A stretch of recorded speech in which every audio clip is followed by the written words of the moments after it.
Okay, so I thought that this might be an opportunity to run through both moral error theory and the Cloze passage.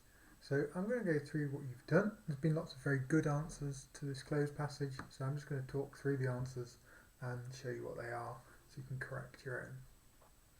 So some of them are pretty obvious. The philosopher Mackey argued for for instance, account of meaning for moral language.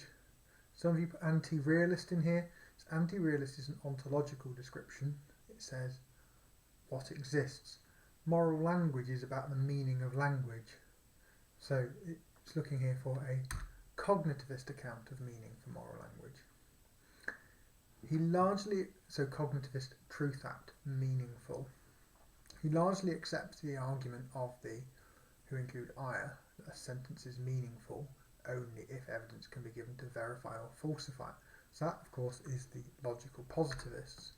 So he accepts the argument of the logical positivists, who include A.J. Ayer, that a sentence is meaningful only if evidence can be given either to verify it or falsify it. That is to say, the speaker can explain which conditions would lead him to. Well, we've seen the verification principle. You did a question on this. So accept it as true or reject it as false. And then all other assertions, and a couple of you put false in here, they're not false. They're worse than that in a sense. They're just nonsense. They don't mean anything because they're neither true nor false. They're just nonsense. This is known as, and I think everyone got this, Ayer's verification principle. So, like Ayer then, Mackey thinks moral language will have cognitivist meaning if and only if it is truth apt. But, and this is very important but, unlike Ayer, he thinks it is truth apt. Because Ayer, as you should already be seeing now in your more recent work, argues instead for emotivism, which is a non-cognitivist account. So Mackey thinks it is truth apt, Ayer thinks it is not, but they largely agree on the logical positivist claim. Mackey thinks that moral language can have this cognitivist meaning because our claims are, well, this is why it's called error theory. Our claims are mistakes. They're errors. They are, in fact, truth apt. Yes, they can be true or false. You can't have an error theory if they can't be right or wrong. So he does think they are truth apt. But unlike moral realists, both naturalists such as Aristotle, and then I do apologise here, this confused many of you, and it confused you because I think I meant to put in Aristotle and Bentham. So I put in a gap and then I put Bentham in. So I do apologise about that. So just correct what you've got. So both naturalists such as Aristotle and Bentham and, well, Moore and Prickard are non-naturalists. So whether you're Aristotle or Bentham saying that moral language is cognitivist because it refers to the natural world, or Moore saying moral language is cognitivist, it's truth apt because we can intuit the truth of a non-natural good, he thinks our moral assertions can be universally falsified as being false. So they think most of your moral utterances are true. He thinks all of your moral utterances are false, but they are both agreeing moral utterances are truth apt. Thus, for Moore, moral language is truth apt, and hence cognitivist in meaning, because moral judgments reduce to descriptions of a real, if non-natural property of the world, and so are often true, while for Mackey, moral language is truth apt because he can prove that every time we say an act is either right or wrong, we are saying that an act is something it is not, and this is therefore false. Yes? If you say something is something it isn't, then you're making a mistake. So if I say the world is flat, I'm wrong. Yeah? So this means my saying X is right or X is wrong is very much like my saying that X is the planet between Earth and Mars, or the planet between Mars and Jupiter. There is no such planet. So I am always wrong. Yeah? So that's really key then for Mackey. This is why it's called moral error theory. He's not saying sometimes you're wrong. He's saying you're always wrong. So if you say something uncontentious, like rape is wrong, that's a mistake. It isn't. If you say rape is right, that's also a mistake. It isn't. It's neither. There is no right and there is no wrong. So every time you say this action has a moral status, you are making an error. Yeah? That's really key. That's the basis of what he is saying. You might want there to be right and wrong, but there is no right and wrong. He gives his own arguments for that, which we're going to see just below. But you could also think about the way in which we, if you see a lion jumping on a gazelle, you don't think, oh, naughty lion. You don't think good lion either, you just think lion. Yes, there is no right, there is no wrong. So if you say that's a wicked lion, someone's going to say that's a mistake. Right and wrong just do not apply, they do not exist for those animals. Mackey would say that's exactly the same for human beings. There is no right, there is no wrong.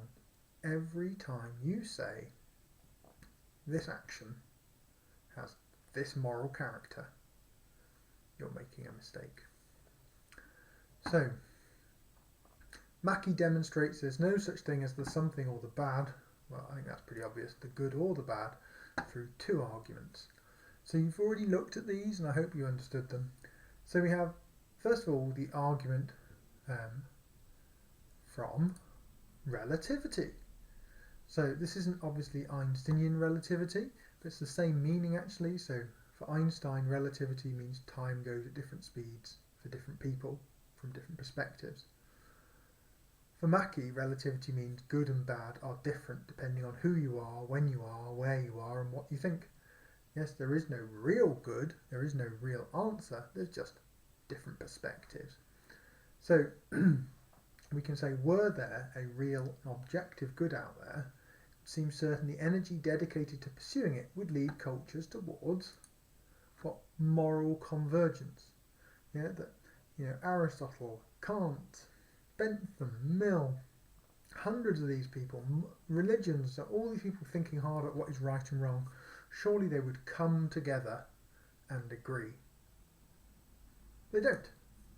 Yeah? Other areas which do have a true answer, such as maths, converge. So, if you find yourself a Chinese mathematician, an ancient Greek mathematician, a mathematician in the maths department at the school, they will all get the same answer because there is an answer. Mackey would suggest really that in morality we don't all get the same answer because there is no answer, and so you're looking for something which doesn't exist. And he would say, looking across time, culture, place, no such convergence obtains, so we can be confident, he would argue, that there is no objective good out there. Now we did see a response to that. We saw the idea that perhaps although the rules don't converge, the underlying principles do. So you may respect your elders, and people in other cultures may respect their elders. The way you respect your elders might be to find them a nursing home. The way that other people might respect their elders might be to keep them in the family home. Both of you, though, have the same principle that concern for your elders is important. Okay, so there is a response to that. You can disagree if you want. You might also think there's more convergence and perhaps Mackey gives it credit for. You might think about how slavery is gradually disappearing across the planet, or you might think about how increasingly people are finding racism objectionable. Maybe convergence is happening. And people have only really been thinking about this for like 2,000 years or so. Maybe give it a bit longer, and even more convergence will happen. Who knows? So relativity would suggest there is no right answer because everyone gets different answers. Then we get perhaps what is a slightly trickier argument, which is of course the argument from queerness. So the arguments I suppose from queerness. So we got what's known as the ontological or metaphysical queerness. They're the same thing, they're just two different words for this argument. So the argument goes the good has to be a very queer sort of thing. So why is it a queer sort of thing? Well, first of all, it cannot be reduced to facts about the world. Why can it not? Well, Hume's is-ought gap has shown that. Yes, Hume demonstrated that it doesn't matter how many facts about the world you pile up, you can't get from those facts to how the world ought to be. The ought is not connected to the is, really. Indeed, Hume and A.J. Ayer and so on think actually ought is an attitude you have towards facts, but it doesn't derive from those facts at all. So it's quite a queer thing. It cannot be a command from God. Plato's Euthyphro dilemma has shown that. In some years we do Plato's Euthyphro in year 12, in other years we do it in year 13. So in some years I already give this answer. So if you don't know what the Euthyphro dilemma is, don't sweat that doesn't matter. It must have a something force within it. I do X because it is right. Well, if you do it because, then the goodness, the rightness of it motivates you to do it. Okay? So it must have a motivating force within it. I do X because it is right. If it is motivating, then it also cannot be a rational belief. Hume pointed out that reason must always be the slave of the passions. So, well, what is this good then? What sort of a thing is it? That it's not a fact, but it motivates us. So it's not pleasure and things like that. Those are natural things. But I don't know. It's a very queer sort of thing. It's motivating. It can't be a rational belief. Hume argued reason must always be slave of the passions. We do X because we enjoy it, love it, fear it, and so on, but we never do it simply because it is rational. What is rational doesn't motivate us. And so we looked at this previously, and we thought about this idea that rationality tells you how to achieve the things that you want. So the passion, so you desire cheesecake. That's what motivates you. Reason then says, well, the cheesecake costs £2.20. I'm going to have to borrow 20p off someone because I've only got £2. Reason then is telling you how to get the thing your passion is for, but passion is the only thing that motivates. But the good isn't a passion. Yes, it doesn't seem to be a passion. Because it's supposed to be out there in the world. It's supposed to be a real thing, not just your feelings. That's what certainly is claimed by ethical realists. So this has to be a queer sort of thing. It's out there, it's non-natural, it motivates us. But despite being separate from the world of facts, it must have some connection with the world of facts. It must have some connection with the natural world, because we're able to point at a fact or an action and say that is wrong or that is right. So we're committed to the idea that you can't say I don't know, murder is wrong because it causes suffering. Hume has suggested that that's impossible. More, in fact, has suggested that that's impossible as well, because you can't reduce the good to natural facts. And yet, the good has to have a connection with the murder, otherwise how are you able to say murder is wrong? So, Mackie says, well, what you've ended up with then is a good which is non-natural. That's what Moore said, that's effectively what Hume had pointed to. It's motivating. It's not of the natural world, but it's connected to it, and it's not a rational belief. Well, I mean, what the hell is it then? I mean, that's very, as he says, that's very ontologically queer. Okay, so if there is a good, it is, as I started this saying, a very queer sort of thing. Okay, but that's not the entirety of its queerness. It's also queer in another way. It is epistemologically queer. So epistemology, as you know, is the study of how we know things. So following on from this ontological queerness, if the good is so very queer, how can we know it? So we've got this non-natural, mind-independent object which cannot be seen, it cannot be smelt, it cannot be heard, it cannot be tasted, it cannot be reduced to natural things in the world at all. This motivating, mind-independent object cannot be own rational belief, so it cannot be accessed through pure reason, which is what Kant thought. Kant is actually much more complicated than that suggests. Okay.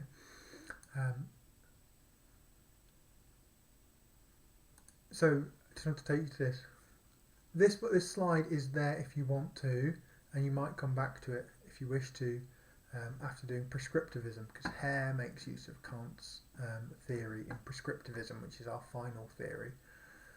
But Kant, it's not really obvious whether Kant's theory is truth-apt or not, whether ethical statements would be cognitivist or non-cognitivist in Kant. It's really very complicated. And so this slide, you can read it if you wish. It comes from the Stanford Encyclopedia of Philosophy, which is always my go-to place for any tricky question in philosophy. Feel free to read this. Feel free not to read this if you don't wish to. And you might come back to it when you have seen Hare on prescriptivism. But again, it is optional. Okay, so mind independent, they cannot be accessed through pure reason, as Kant thought.